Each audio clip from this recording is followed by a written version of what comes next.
I got some sort of glare going here. I'm trying to something coming through the window here is causing a little glare on our YouTube shot. Cheryl, push that screen forward a little bit so that people have a nicer view on YouTube. There we go. That's nice. Now I've got glare coming from. I can't do anything Okay. about that one. Well, you could, but you're not going to. All right, hold on. I'm going to straighten this out myself. You're going to mess everything up. I'm going to mess everything up. All right. Well, I'm sorry if on YouTube if you have a lousy picture. So we'll improve it tomorrow. But start live video, and it's coming up any second now. There we are. We are live, ladies and gentlemen, on Facebook Live. We are live on YouTube at Comedy Schools channel, and we are live on Comedy Schools Radio Network.com. My name is Tony Vicich. A lot of you who will tune in today will begin tuning in shortly know that this is something that we named this show Living on a Thin Line. It is taken from the title to a Dave Davies of the Kinks song, which is a very cool song.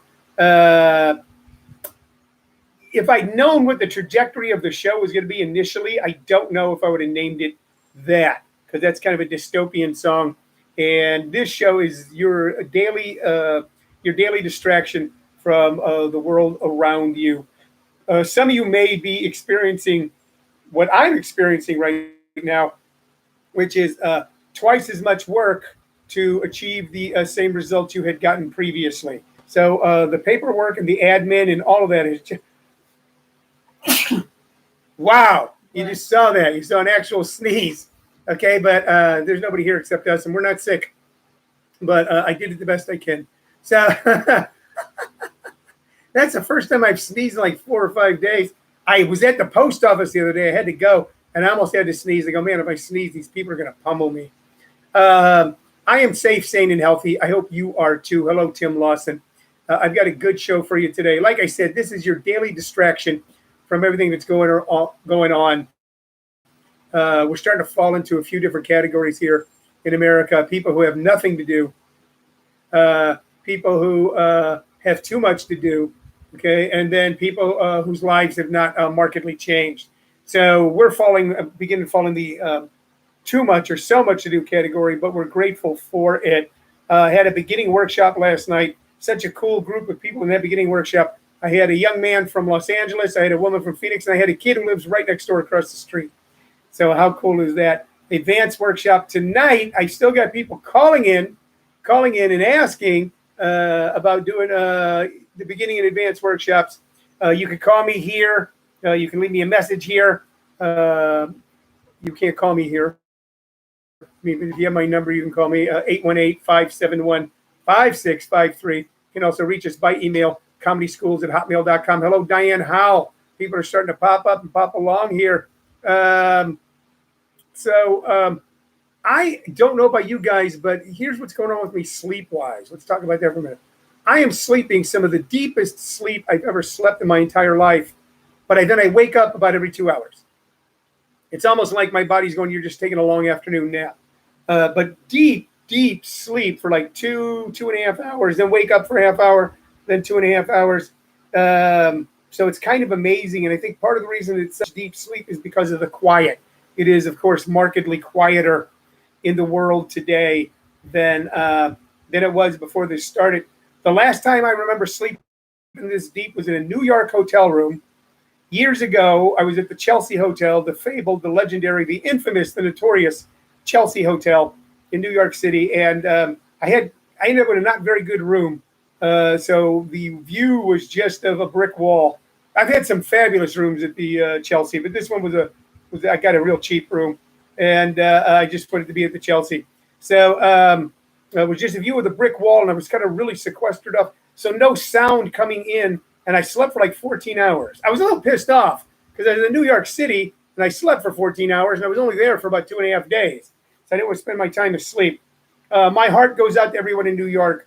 All of you in New York, you are going through the most unique situation in the United States, with the highest number of people with the virus, and all living there in that highly dense, packed area, and not having very few services to access, and for the most part, not going outside.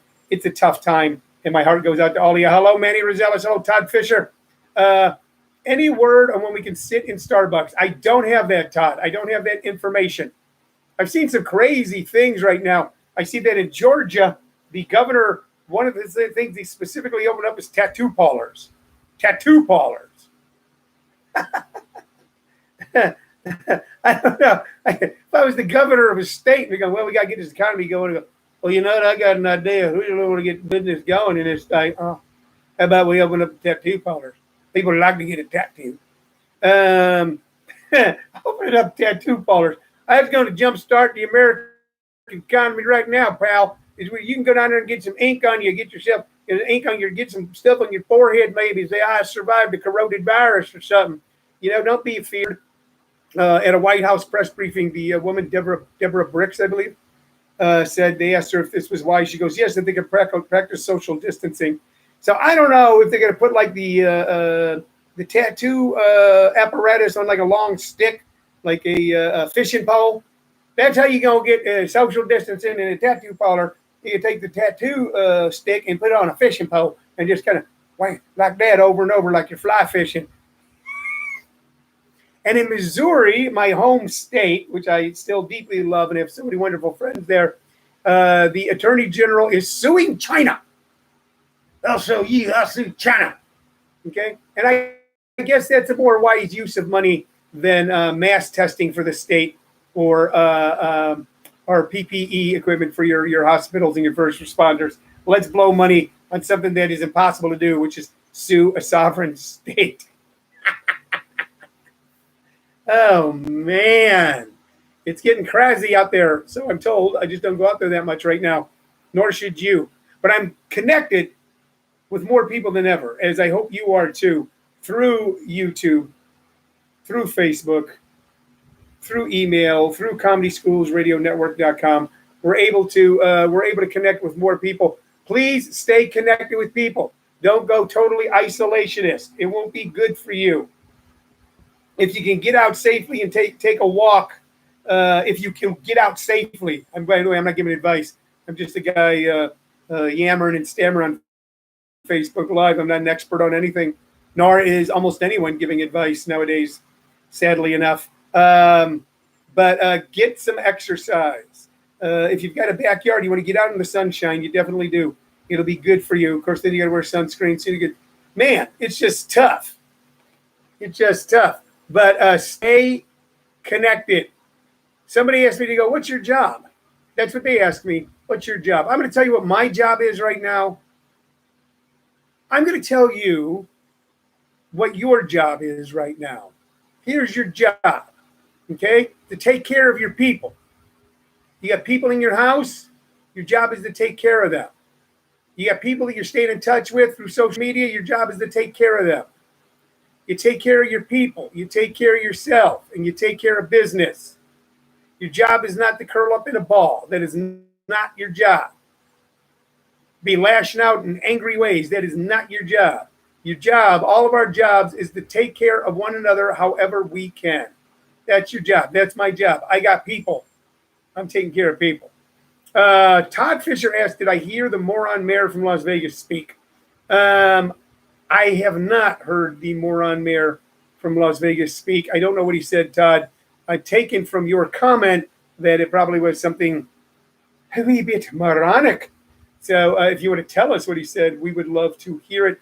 Hello, Kelly Wilson. I now call that toilet. I now call the toilet Jim. All right. That can be taken so many ways. I don't know if you're talking to your toilet or when you're sitting on the toilet now, you're doing curls or stretches or something. If you're combining things.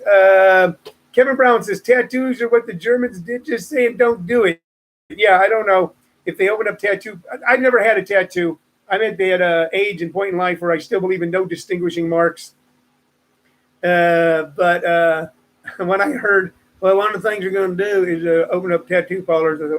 I mean, look, my heart goes out to the owners of tattoo parlors. They're small businesses. After you get into what product you're selling, whatever it is, you know, you're selling candles, you're selling soap, you're selling tattoos, you're selling comedy. Underneath that is the all the architecture of running a small business, and it hurts when there's no income. So my heart goes out to owners of tattoo parlors. At the same time, I don't know if that's like my initial thrust into a normal world again. All right, okay. Todd Fisher said cheese, quite ignorant. I will. Oh, Kelly was says I go to gym twice a day. Well, you know what? You're regular. You're a regular attendee of the gym, Kelly, and for that you can be proud. Manny Rosella says no tattoos on this soccer dad. Manny Rosella is a very funny guy. Guy we've done a lot of work with in the past. He's on here right now. Manny Rosella, no tattoos on the soccer dad. When I was a kid, the only people who got tattoos were convicts and guys that were in the Navy. Those are the only people who got tattoos. If a girl got a tattoo, oh, you should know about her, man. Hey, did you hear about her? She got a tattoo. Yes, no distinguishing remarks. Marks. I have a lot of non-distinguishing remarks, that's for sure. Let's get to the stuff. If you know how this show works, every day I show you some piece of memorabilia, an oddity, a knick-knack, paddywhack, give a dog a bone that I have here in my very office, which is stuffed full of useless stuff that I enjoy looking at very much. A lot of it I had just ignored over the years. It just piled up. Autographs and 8x10s and little things. So I've been looking at old things in a new way, which is what you have to do. When your world becomes smaller, for many of us, our world has become smaller, you want to look at old things in a new way. That way you stay creative and vibrant and alive. That part of you that needs and desires stimulation can be just as easily stimulated by finding the things in your house that you've taken for granted and looking at them in a new way and thinking about them. Okay, hello, Don Shell. All right, so here's the first thing I'm going to show you. I'm proud of this too, by the way. All right, here we go. What is that? You see that? Anybody see that? Okay, let me see that. What is that? Well, it's a plaque. It's a plaque. I'm going to read it to you. It is from a state I've never lived in, but I have performed in a few times. This plaque has nothing to do with any performance, but it says, Commonwealth of Kentucky, Stephen L. Bashir, Governor. To all whom these presents shall come, greetings, know ye that Honorable Anthony D. Vicich is commissioned a Kentucky Colonel. I hereby confer this honor with all the rights, privileges, and responsibilities thereunto appertaining. In testimony whereof, I have caused these letters to be made patent, and the seal of the Commonwealth to be heretofore affixed. Done at Frankfurt, the 28th day of August, in the year of our Lord, 2013, and in the 222nd year of the Commonwealth. And there we have the seal, and there we have the governor's signature, and the Secretary of State. And what does that make me? This makes me an honorary colonel in the Kentucky militia. And I can legally and with no derision be addressed as Colonel Anthony Vicich. I am officially and legally Colonel Anthony Vicich. I was sponsored into this. That's how you get sponsored in. That's how you become a Kentucky Colonel. Another Kentucky Colonel has to sponsor you in. Wonderful man in Detroit, Michigan, Kevin Roberts, sponsored me in, and I think it's just one of the coolest and funniest things I've ever done. I think I had a Kentucky Colonel hat. I got stuff. At one time, Shirley and I were planning to go to the Kentucky Derby, where there is a special place set off just for Kentucky Colonels. What are the Kentucky Colonels? Now, they're mainly a benevolent charitable organization. That's what they are. But it's a fun thing. Yes, Colonel Sanders was a Kentucky Colonel. So's Johnny Depp. So's a lot of very cool people. That's it. So Tim Lawson made the joke. There it was. You cook chicken now. Tim, I've always cooked chicken. But you know what, Tim? You go and eat your dinner. You eat your pork and beans because I've ate more chicken than most men ever seen. Oh, yeah. Name that song, Tim Lawson. Kevin Brown says you're a colonel. That's funny. That's right. I outrank you, Kevin Brown. I am a. Don Shell says colonel or colonel the second, the latter with the C. Okay, go ahead, make fun if you want, but you guys aren't colonels, and I am. I am. What's the secret recipe for you, DJ? It is a healthy dollop of rat turds. How does that sound? Colonel V. That's right. Show some respect out there in Facebook Live land where you're speaking to a colonel. There are people in Phoenix that just refer to me as Colonel Vicich. Well, Colonel Vicich, how are you? Which I think is a little weird. All right. So I am an official. Tim Lawson says he raises chickens. Laura Molliver is watching. Okay. Manny Rosella says, hey, Colonel, are your privates traveling with you? I certainly hope so. That would be tough to be heading the field of battle and realize that you are alone without your privates.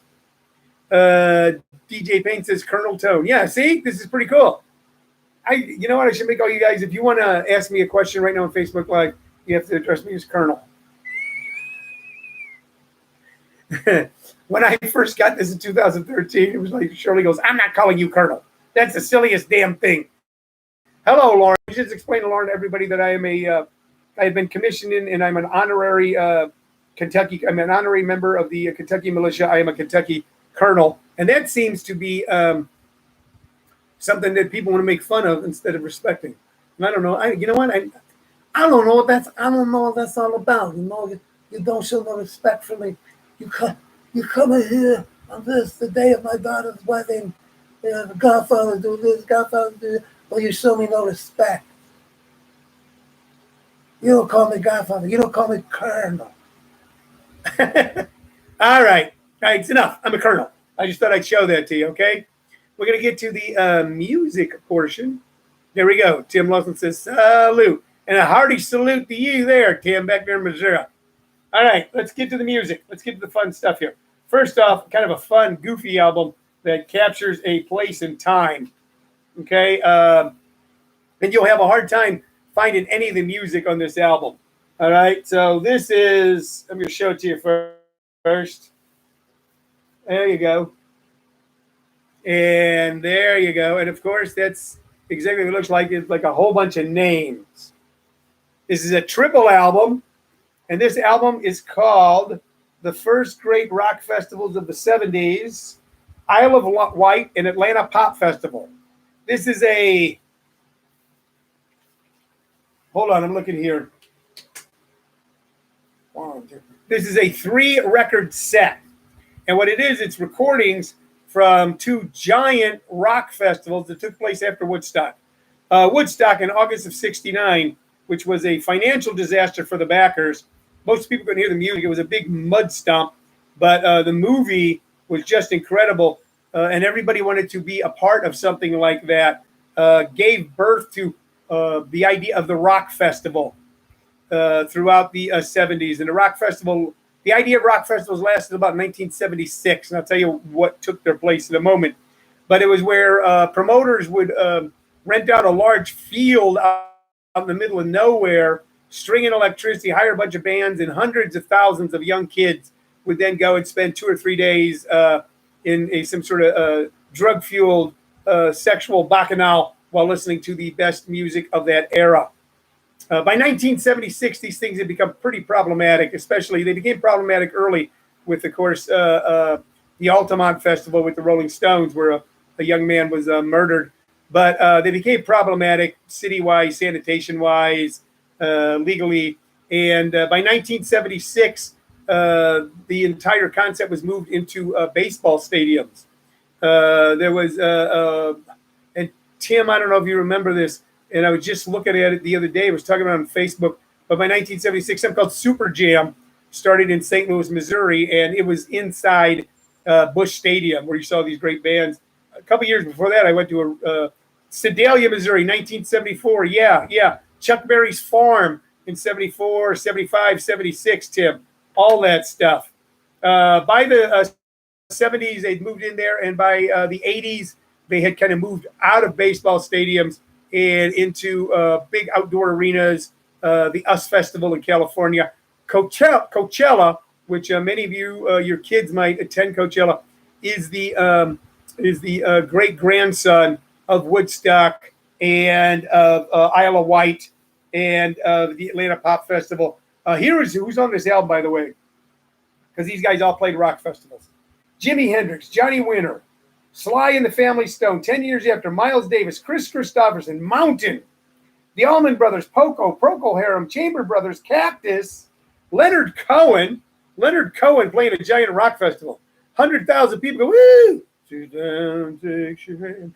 Yeah! Yeah! David Bromberg. Okay. Let's see what we got in the back here. All right. And on this album, we've got Jimi Hendrix doing Power of Love, Midnight Lighting, Foxy Lady.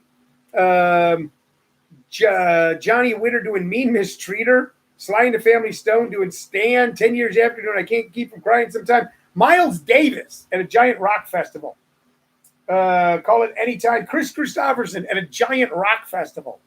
Blame It on the Stones. Pilgrim Chapter 33. Mountain doing Stormy Monday. The Allman Brothers doing Whipping Post, of course. Poco doing Grand Junction, Kind Woman. Procol Harum doing Salty Dog. Chambers Brothers, Love, Peace, and Happiness. Cactus doing No Need to Worry. Parchment Farm. Leonard Cohen doing Tonight Will Be Fine. And David Bromberg doing Mr. Bojangles. And so I've listened to this album, and it's a terrible recording. It sounds bad in the production. But as far as something that captures a moment in time when hundreds of thousands would come together, almost literally by word of mouth, okay, to celebrate the music, to celebrate the scene, to celebrate one another, there's nothing like these rock festival albums. And if you get a chance to, if you can, I don't know if it's on YouTube anywhere, but if you YouTube Isle of Wight or Atlanta Pop Festival, let's see, the Atlanta Pop Festival had well over 300,000 people. I'm trying to see how many people were at Isle of Wight, but I know that it was, they were on an island someplace. 100,000 kids in dozen groups, good rock, bad rock, highs, lows, yin, yang, and a little bit of everything rolled into one. So that was on an island in Europe where they did that.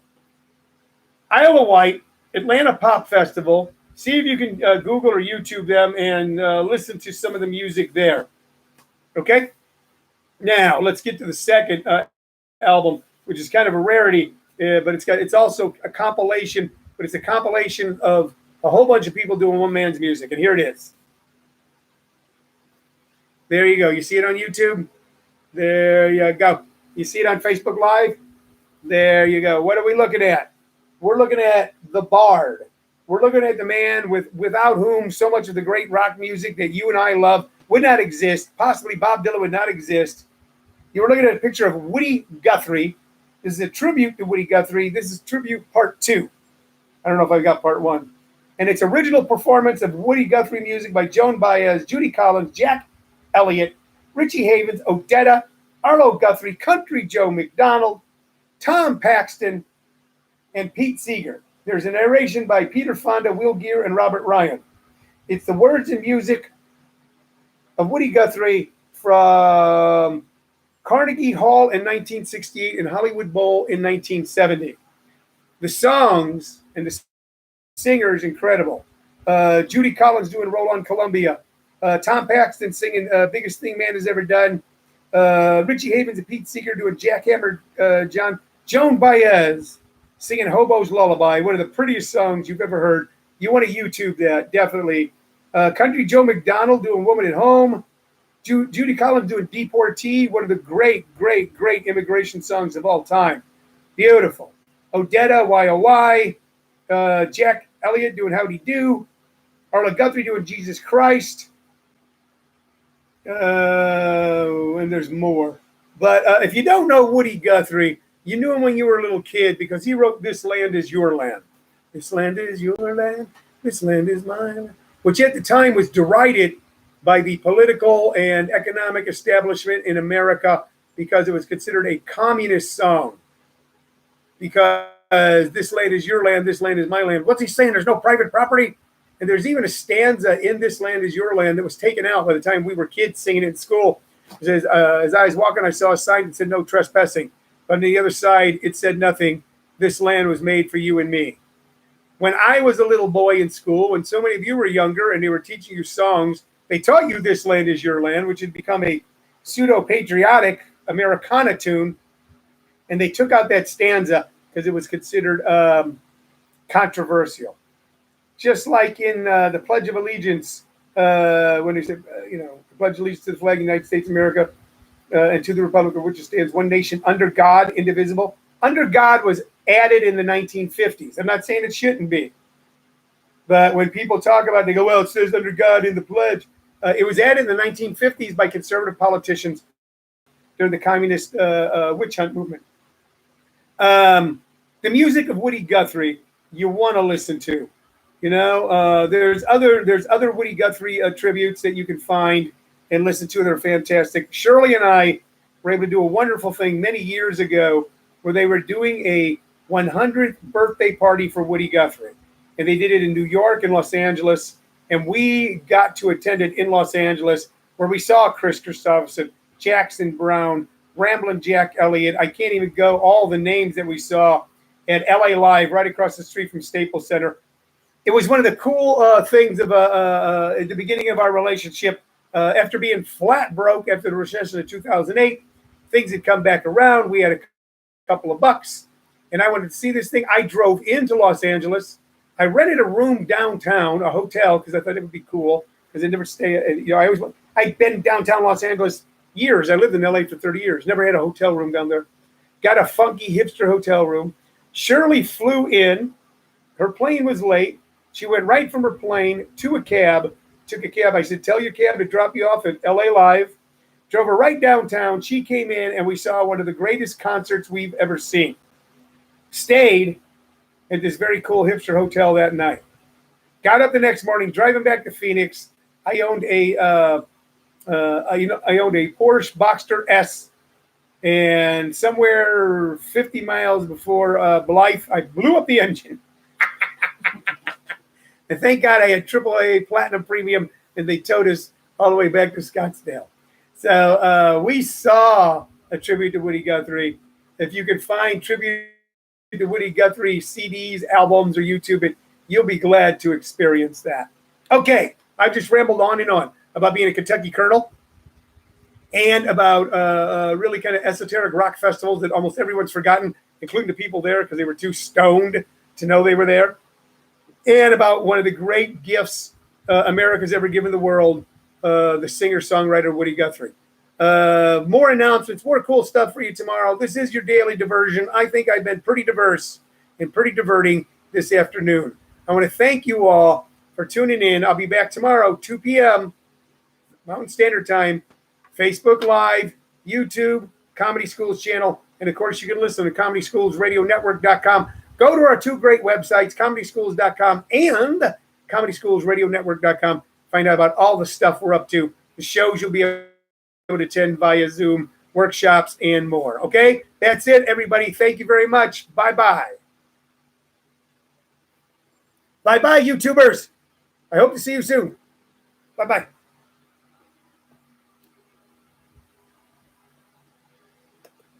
Yeah.